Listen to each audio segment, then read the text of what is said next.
दोस्तों, राहुल गांधी को लेकर यह खबर तो आपके पास होगी ही कि राहुल गांधी आज की तारीख में तमिलनाडु के दौरे पर है। और यह दौरा उनका निजी दौरा है। इसके साथ ही साथ यह दौरा इसलिए भी मायने रखता है क्योंकि भारत जोड़ो यात्रा के दौरान उन्होंने इस स्कूल के मैनेजमेंट से एक वायदा किया था। उसी वायदे को निभाने के लिए राहुल गांधी तमिलनाडु पहुंच रहे हैं। लेकिन तमिलनाडु पहुंचने से पहले ही राहुल गांधी अपने दोस्त के साथ खड़े नजर आए। राहुल गांधी ने मोदी सरकार को आड़े हाथों लिया, फटकार लगाई और अपने दोस्त के साथ जाकर खड़े हो गए। कौन है वो दोस्त? जाहिर सी बात है, आप समझ गए होंगे मैं किसका जिक्र कर रहा हूं। और तमिलनाडु की जो सियासत है, जिसमें भारतीय जनता पार्टी किसी भी तरीके से एन केन प्रकारेण एंट्री ले लेना चाहती है, कांग्रेस के मास्टर स्ट्रोक ने यह कहिए कि शाह साहब का पूरा सपना तोड़ दिया है। सारी बातें जरा विस्तार से करेंगे। नमस्कार, मैं स्वप्निल और आप मुद्दा देख रहे हैं। दोस्तों, आगे बढ़े उससे पहले वही छोटी सी अपील। मुद्दा इन दिनों एक गंभीर आर्थिक संकट से जूझ रहा है। एक तरफ हमारे मेन बैंक अकाउंट बीते कई महीनों से फ्रीज चल रहे हैं, तो दूसरी तरफ हमारे 2.5 साल पुराने चैनल को हमसे लंबे समय तक छीन कर रखा गया था। ऐसे में डे टू डे ऑपरेशंस में मुद्दा को काफी मुश्किलों का सामना करना पड़ता है। लिहाजा आपसे गुजारिश है, यदि आप चाहें, यदि आप सक्षम हो, तो स्क्रीन पर दिख रहे क्यूआर कोड या फिर के नीचे दिख रहे यूपीआई नंबर के जरिए मुद्दा की छोटी छोटी मदद जरूर कीजिएगा, ताकि हमारी बेबाकी यूं ही जारी रहे, बनी रहे। अब आगे बढ़ते हैं। दोस्तों, तमिलनाडु दक्षिण भारत का एक ऐसा राज्य जो बेहद जरूरी है भारतीय जनता पार्टी के लिए। और क्यों जरूरी है? क्योंकि भाई रिसोर्सेज हैं, वहां पर इन्वेस्टमेंट है और तमिलनाडु हर तरीके से एक संपन्न राज्य है। लिहाजा भारतीय जनता पार्टी किसी भी तरीके से वहां पे अपना कब्जा जमाना चाहती है। वैसे भी यदि हम दक्षिण भारत की बात करें तो कर्नाटका के अलावा तेलंगाना में, केरला में भारतीय जनता पार्टी लगातार पेंट्रेट करती हुई आपको नजर आएगी। अब दोस्तों, बात लेकिन आज हम जरा तमिलनाडु की और तमिलनाडु की उस सियासत की करेंगे जिसमें कांग्रेस और डीएमके के बीच एक तनातनी चल रही है।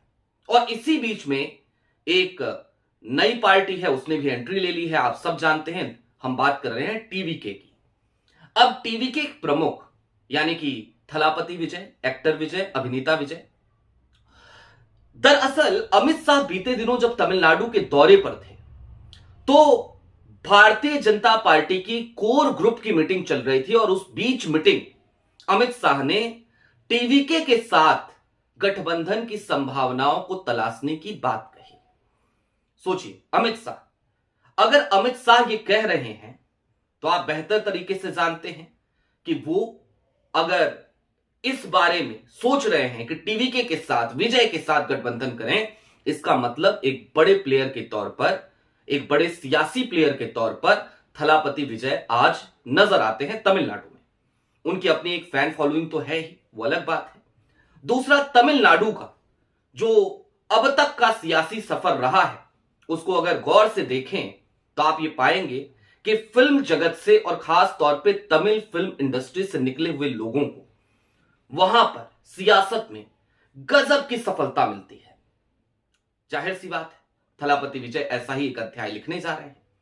लेकिन अमित शाह ने जैसे ही ये गठबंधन की संभावना तलाशने वाली बात कही, तुरंत ही एक जवाब आया और ऐसा लगा जैसे टीवीके ने करारी बेइज्जती करी हो अमित शाह साहब के। और उसके बाद से टीवीके और विजय दोनों ही बिल्कुल निशाने पे आ गए भारतीय जनता पार्टी की सरकार के, केंद्र सरकार के, मोदी सरकार के।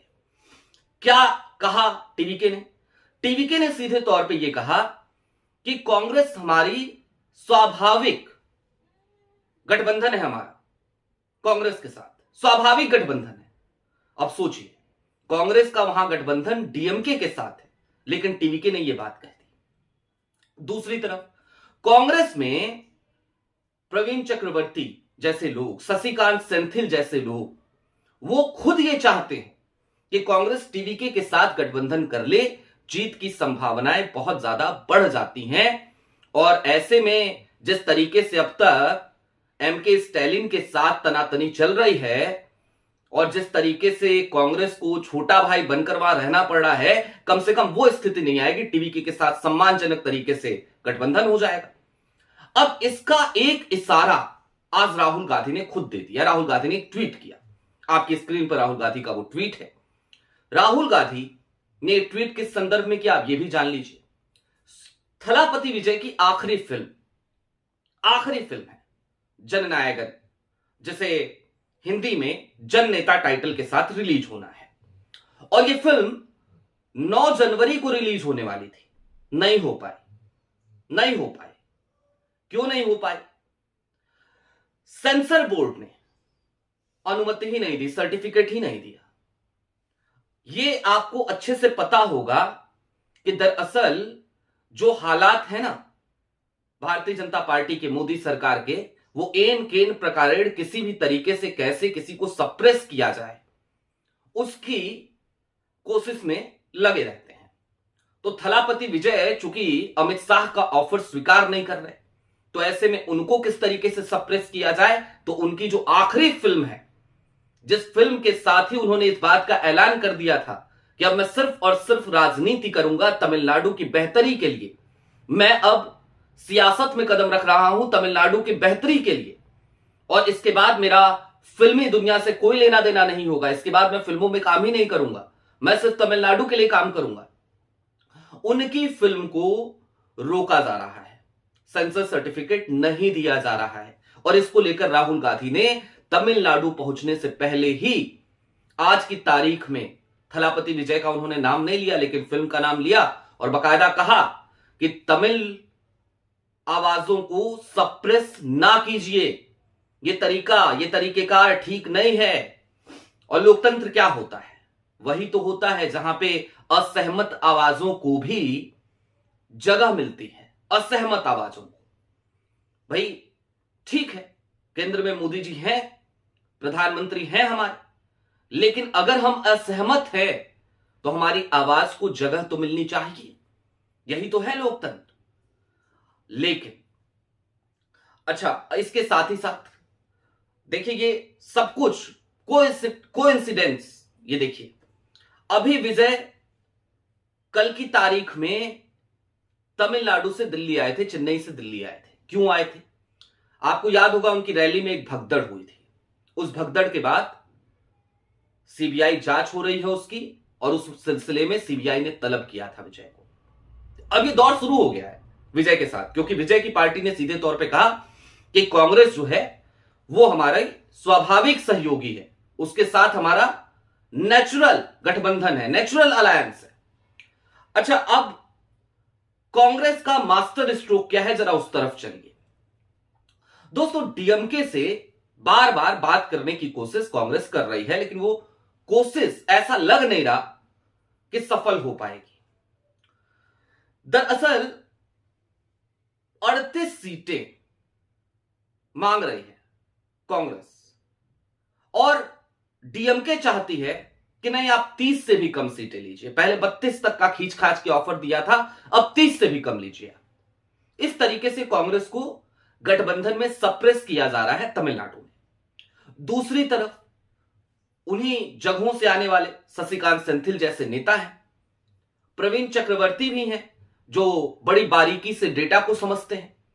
तो प्रवीण चक्रवर्ती सीधे तौर पर कांग्रेस के आला कमान को इस बात का संकेत दे चुके हैं कि तमिलनाडु में यदि कांग्रेस को अपनी स्थिति अच्छी करनी है, मजबूत करनी है, अपने दम पे खड़े होना है, अपने पैरों पे खड़े होना है, तो बेहतर है कि वो टीवीके के साथ चली जाए, थलापति विजय के साथ चली जाए, और थलापति विजय निश्चित तौर पर तमिलनाडु चुनाव में कुछ बड़ा कारनामा करने जा रहे हैं। यह प्रवीण चक्रवर्ती ने भी कहा, यह अमित शाह ने भी कहा।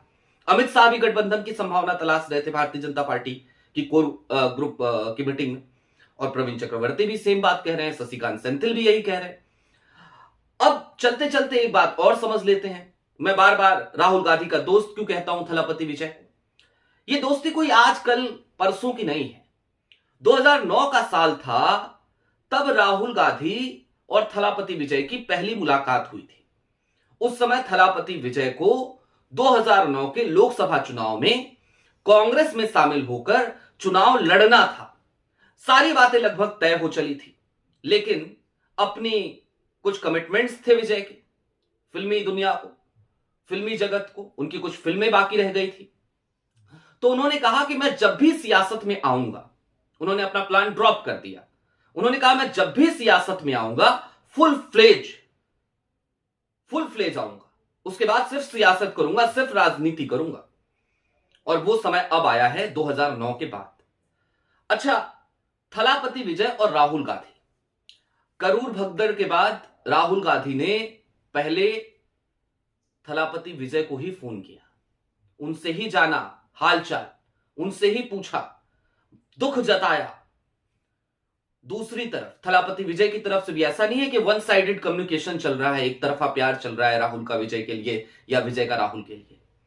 राहुल गांधी जब नेता प्रतिपक्ष चुने जाते हैं तो थलापति विजय राहुल गांधी को बधाई देते हैं, इसकी राहुल गांधी को बधाई देते हैं। मोदी जी तीसरा टर्म लेते हैं बतौर प्राइम मिनिस्टर, मोदी जी को थलापति विजय बधाई नहीं देते, राहुल गांधी को बधाई देते हैं उस समय भी। इससे आगे बढ़िए, अभी जब चुनाव आयोग का घेराव करने के लिए विपक्ष के तमाम सांसद निकलते हैं और उनको डिटेन किया जाता है, वही मार्च जिसमें अखिलेश यादव बैरिकेडिंग फाड़ते हुए नजर आए थे, तो उस वक्त भी थलापति विजय कंडेम करते हैं और कहते हैं कि यह बेहद ही गलत तरीका है, इस तरीके से सांसदों को डिटेन नहीं करना चाहिए। भाई अपने देश में ही तो जा रहे थे, और जाहिर सी बात है चुनावी प्रक्रिया पे यदि सवाल विपक्ष उठा रहा है, उसे शक है, शंका है, तो भाई चुनाव आयोग को एक निष्पक्ष बॉडी के तौर पर विपक्ष को जवाब देना चाहिए।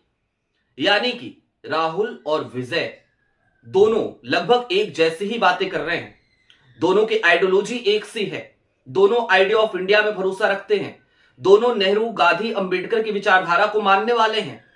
और इन सब के दरमियान राहुल गांधी का आज एक ये ट्वीट करना और अपने उस पुराने दोस्त के साथ जाकर खड़े हो जाना, मोदी सरकार को आड़े हाथों लेना, घेरना उस फिल्म को लेकर के, ये इस बात का संकेत है कि तमिलनाडु की सियासत में कांग्रेस और टीवीके वो दोनों ही एक दूसरे के बेहद करीब हैं और किसी भी पल इस बात का ऐलान हो सकता है।